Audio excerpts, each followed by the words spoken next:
I'm Sumit, you're watching DESIgnition, and I've come back to PPS Sport here in Bengaluru, and I've come here because we've got the launch of the all-new Ford Endeavour Sport.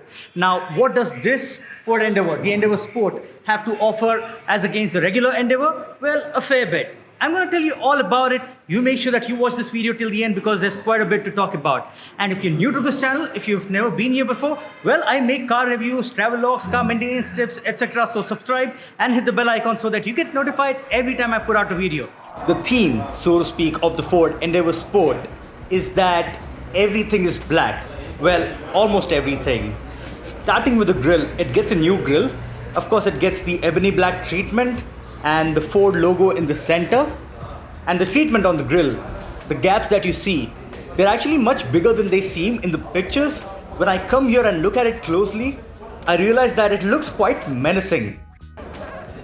Front parking sensors, because you need that to park this massive full-sized SUV.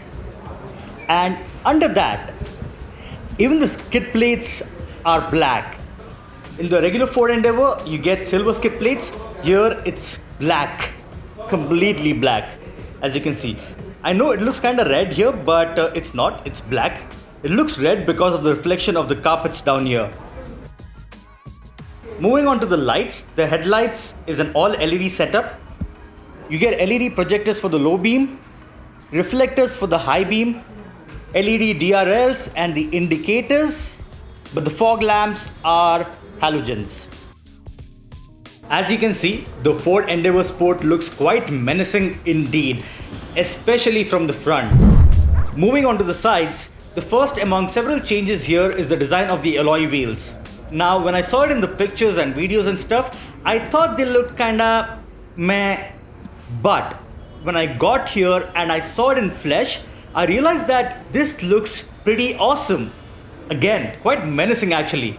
I don't know if it makes any sense to you, but you probably might want to take a look at it in flesh. Yeah, I understand that the design is a little busy, but that's okay because I like it. The next change is this. The fake air intake that you see here, this used to be silver or chrome. I can't quite remember for some reason, but yeah, either silver or chrome. But again, this is not functional. This is only for aesthetic purposes. It also used to get this 3.2 or 2.2 badging earlier in the BS4 guys, but now you just get Endeavour written right here. The next change is this. The ORVMs have also been blacked out, which is definitely a good move. I am not a fan of chrome, definitely not on the ORVMs. This looks a lot more classy, of course. The next change is the color of the side steps. They used to be silver, now they are black. And you surely need this to get inside this massive SUV because you don't just get in, you climb inside the Endeavour. You also get the sport badging, a decal, right above the running board on the rear door. Also blacked out are the roof rails. They give this ebony black, piano black treatment too. And I can't quite remember if I've ever seen this piano black finish on a roof rail ever before on any car. Here's the rear profile of the Ford Endeavour Sport. I will get into the differences in just a bit, but first let me take this sticker, this tape, whatever you call it, let me take it off. Alright, it seems like a bit of a task for some reason. Right, so as you can see, there's this quarter glass kind of thing. It's not exactly a quarter glass, more like an extension of the rear glass. And it's not even glass actually, it's obviously plastic. Anyway, this is no different from the regular Endeavour. I pointed it out because I kinda like it. The Endeavour badging here has been blacked out, otherwise it comes with a chrome badging. And I've actually seen people customize it this way after purchasing the car, so this is pretty cool. This is the rear parking camera. Sport badging over here as well. And the skid plates at the rear have also been blacked out. It used to be silver.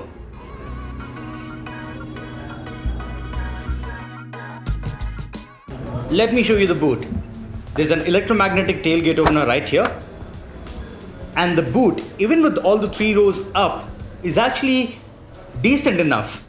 There's an LED light placement right here. Some storage space over here.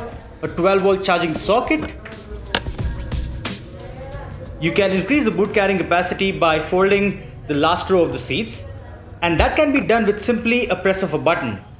You press these 2 buttons right here And the boot carrying capacity is now over 700 liters, which is humongous. Humongous what? Humongous what? Humongous what? Humongous what? The spare wheel is placed under the car.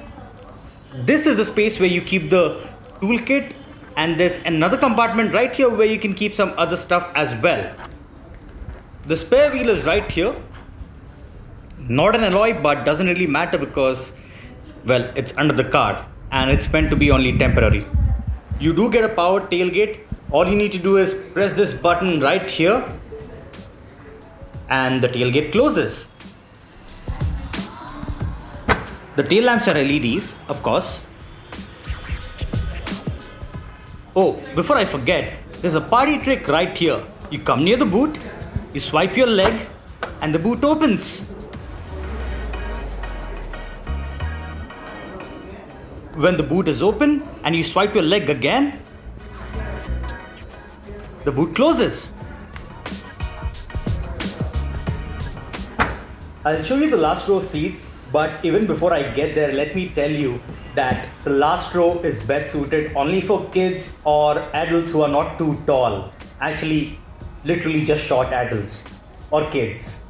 Because not only is it very cramped at the rear, it's not easy to get in and get out either. The ingress and egress is, just check this out. A different mechanism like a one-step tumble or something of that sort would have surely helped.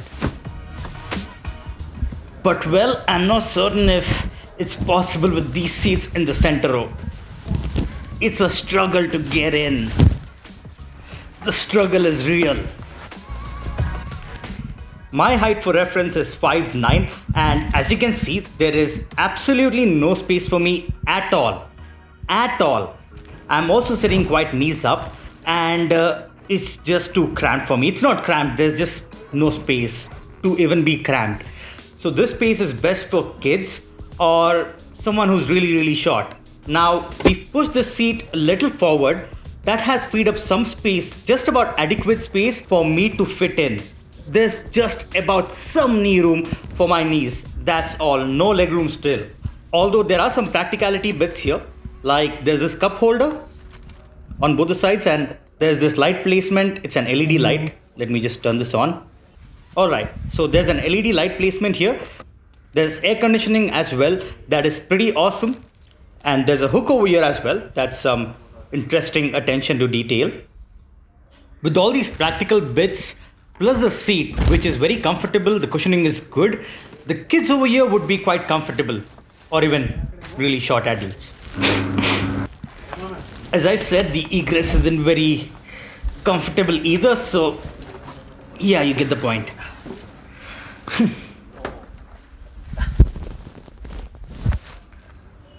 Okay, it's a struggle getting back in there. Let's check out the rear seats of the Ford Endeavour. There are no changes on the inside, but before I forget, the only things outside that aren't black are the door handles. I don't know why they've kept it chrome, but well, it is what it is. The moment you get in here, the moment you sit your ass on these extremely comfortable seats, you just know that you're in luxury. As you can see, there's ample amount of knee room, there's enough leg room, the seat backs have been scooped out, and the seat cushioning themselves, they are simply incredible. The windows are big, so you get a really good view of what's happening outside. Then there is this massive panoramic sunroof, air conditioner, LED lights. You have controls for the air conditioner over here, plus a 12-volt charging socket.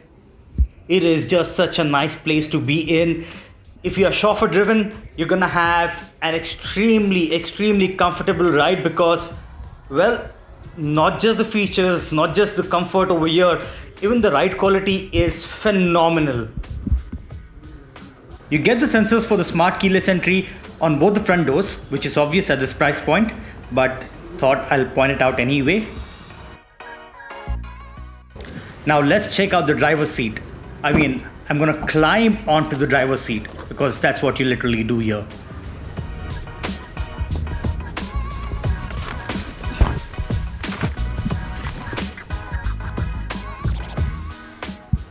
One thing is for sure, When you're in the driver's seat of the Ford Endeavour, you feel like the king of the road.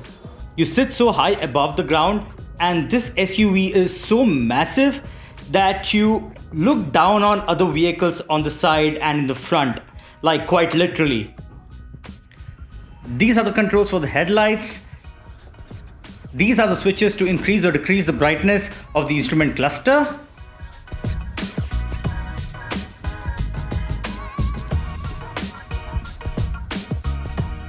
Below are the buttons for the cruise control, and these are the buttons for the MID. You get all the information regarding your drive, the mileage, distance to empty, average speed, etc., etc. You also get tire pressure monitoring system. These screens show you a lot of details, and you can customize it as per your requirement, as per your taste. There's a lot to talk about. I will cover it in detail if I get the Ford Endeavour for a little while to test drive and do a test drive review. These are the steering mounted audio controls and the controls to answer the call, reject the call, disconnect, etc., etc. The Ford Endeavour gets a 10-speaker audio system, and I think the sound quality is really good. Let's quickly check it out once.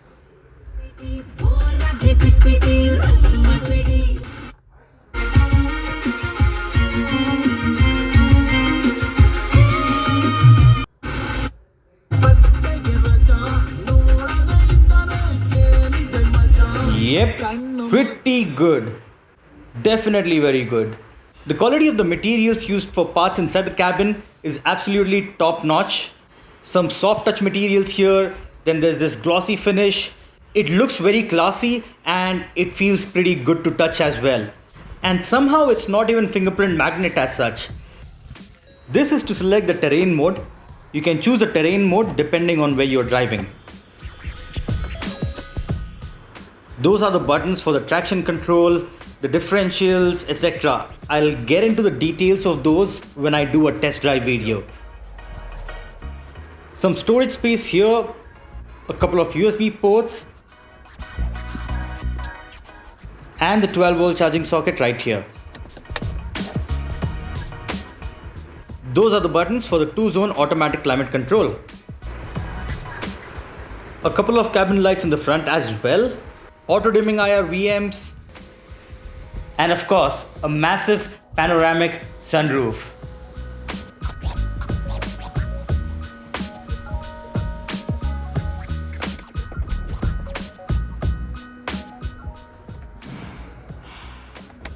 And these are the controls for the same. The cabin is very practical, a lot of storage spaces at the rear as well, and in the front we have these two cup holders, and as I showed you earlier, there's some space over here in the front as well. Door pockets here. You also get this massive armrest with enough storage space over there too.